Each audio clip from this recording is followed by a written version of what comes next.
Dominic Carter Show. Entertaining and informative on the Red Apple Podcast Network. And we are back. We're going to go back to your telephone calls. But first, I look forward to this, our chat with former Congressman Peter King. Congressman, how are you? How's everything going? I'm doing great. Everything's terrific. And before you ask, my wife Rosemary is also doing fine. Oh, fantastic. I haven't seen you and her. Well, I've seen you, but I haven't seen her in a while to say hello. So please send my regards and tell her and the rest of your family we wish all of you well. So, Congressman, let's start with the news of the minute. Literally, if you will, the House has passed the bill to release the Epstein files. Now, I want your take on this because to me, what this is the Democrats can't beat Trump at anything. They've become the party of no. So they're hoping, they're praying that there's something in these files that may slow his momentum. What's your take? Yeah, first of all, there's absolutely no reason at all to think there's anything in the files at all that in any way would implicate Donald Trump. First of all, there was never, all the years and all the gossip and all the rumors about Donald Trump, there was never a word about him having any improper dealings with Epstein whatsoever. That was not part of his world. Fortunately or unfortunately, there were many Democrats involved. I'm not saying they're guilty of anything, but they were the ones that were in his social circle.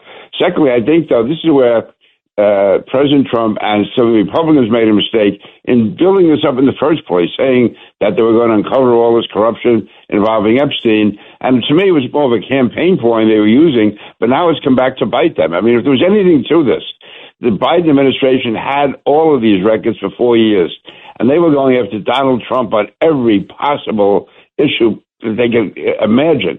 If there was anything at all, the slightest thing, in tying Donald Trump to Jeffrey Epstein's activities, you know it would have been leaked and put out everywhere.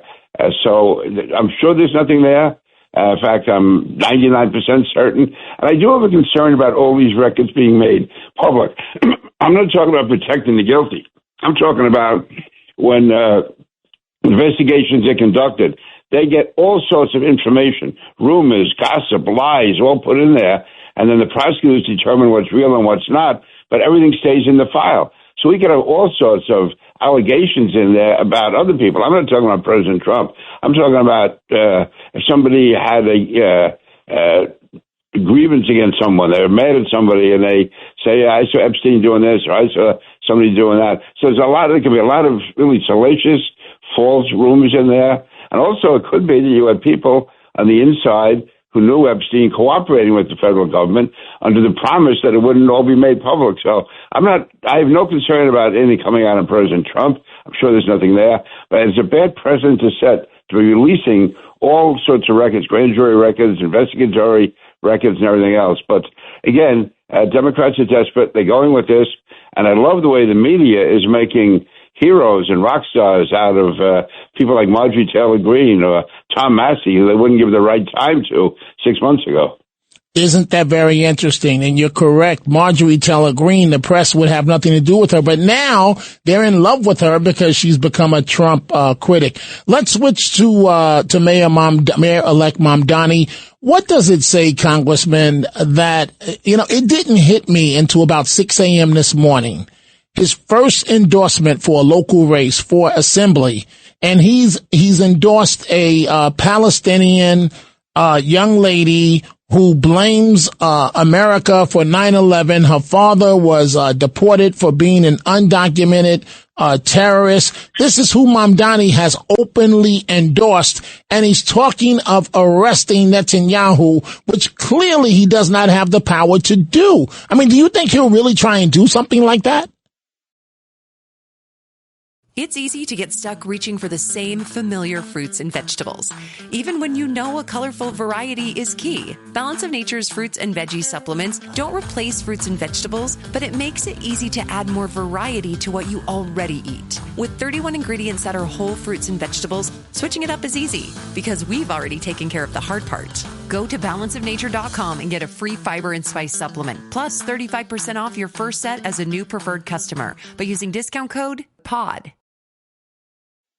He may, as a stunt, knowing it's not going to happen, but he could, to really endear himself even further, to the radical left wing, the progressive wing, the socialist wing. Some could say the communist wing,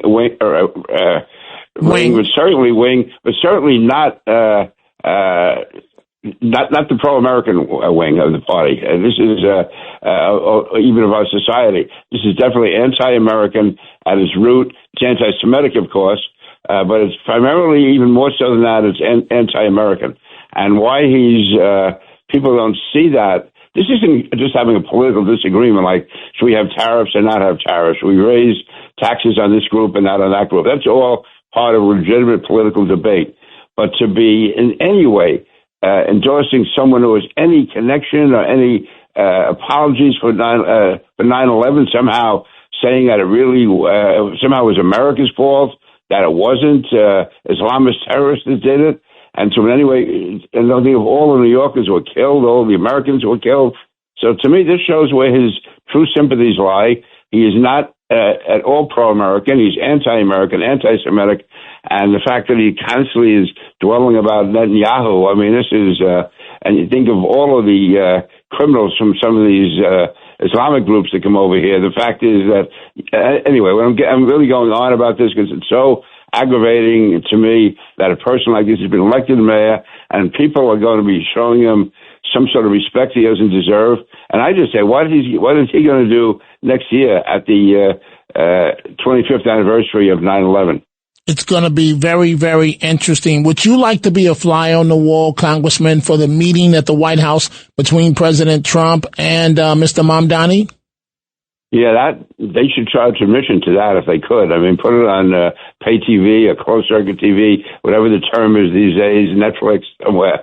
That's going to be some encounter, between the two of them, and we'll see how tough Mamdani is when he's actually in the Oval Office with the president. Because whatever they say, I'm sure he'll come out and have his own spin on it. But I think the president is doing the right thing in meeting him. He's, to me, it's a strictly business meeting. He is the mayor of the city of New York, and it's important that they meet, just like you meet with even foreign enemies. But I would almost put him in that category.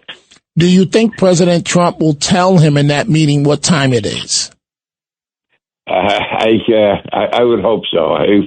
That's about it. No, I mean, I think really he should tell him that this has to end. There has to be cooperation with ICE. There has to be cooperation with federal law enforcement, and we have to do all we can to be monitoring the activities of terrorists in the United States.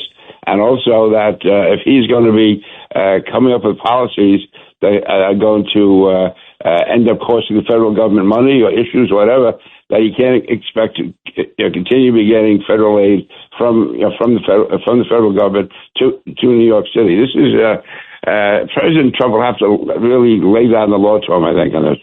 I close with this, Congressman King. I do have one quick follow-up after this, but poll out that's not good for Senate Minority Leader Charles Schumer at his all-time low in 21 years of taking the poll on him. I think he's at 31%.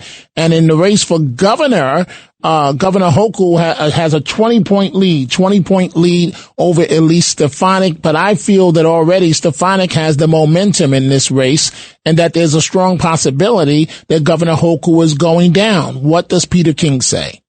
I would look at, as far as Hochul's number, the main number I would look at is 52%, which means she's only 2 over a majority. She's the one who's in office. She's the one who has all the money. She's the one who's the incumbent. So I would say that we were always told in politics, when they do polls, if you're the challenger, whatever your opponent doesn't get, you're going to get. You have to assume that. Because everyone knows who the challenger is. After all these years, only 52% of the people are willing to say they support her. Then I would say that other 48 is right now very vulnerable to the Republican, available to the Republican nominee, whether it's Elise Stefanik or Bruce Blakeman, who I think would also be a very strong candidate. He'd be an excellent candidate.